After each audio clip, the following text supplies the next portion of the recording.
So hello everyone, कैसे हैं आप लोग। Welcome to bagless India memory science. Almost जब मेरी किसी से भी बात होती है तो ये कहते हैं कि क्या है ये बैगलेस इंडिया मेमोरी साइंस।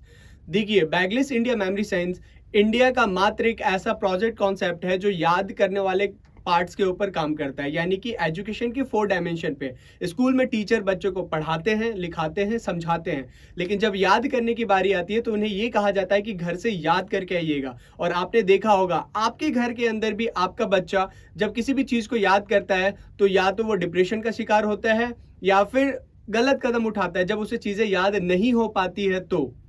और आपने देखा होगा कि एग्जाम सेंटर में जाने के बाद भी वो एग्जाम में चीजें भूल जाता है और घर आके कहता है कि पापा पापा मैंने चीजें तो याद करी थी, टीचर्स ने भी अच्छे से पढ़ाया था, लेकिन एग्जाम सेंटर में जाने के बाद मैं भूल गया, मुझे याद नहीं रही और ये एग्जाम का क्वेश्चन पेपर मेरा छूट गया। ऐसा क्यों हुआ? क्योंकि उसके एजुकेशन के 4 डायमेंशन के ऊपर, यानी कि जो 4th पिलर है, यानी कि याद करने वाले पार्ट्स पे किसी ने भी काम नहीं करा। उसे जब याद करने की बारी आई तो उसी के ऊपर थोप दिया गया है, तुम खुद याद करके आना। और बच्चा उन चीजों को या तो लिख लिख के या तो रट्टा मार के याद कर रहा था। तो बैगलेस इंडिया बच्चों के इस प्रॉब्लम्स को दूर करने में हेल्प करता है। एजुकेशन के अंदर बच्चों के स्ट्रेस को कम करता है और उनका टाइम को भी बचाता है, जिससे वो अलग एक्टिविटीज पे भी काम कर सकते हैं। तो बैगलेस इंडिया की और ज्यादा जानकारी लेने के लिए जहां से भी आपको ये वीडियो प्रोवाइड कराया गया है, आज ही कांटेक्ट करें। Thank you so much.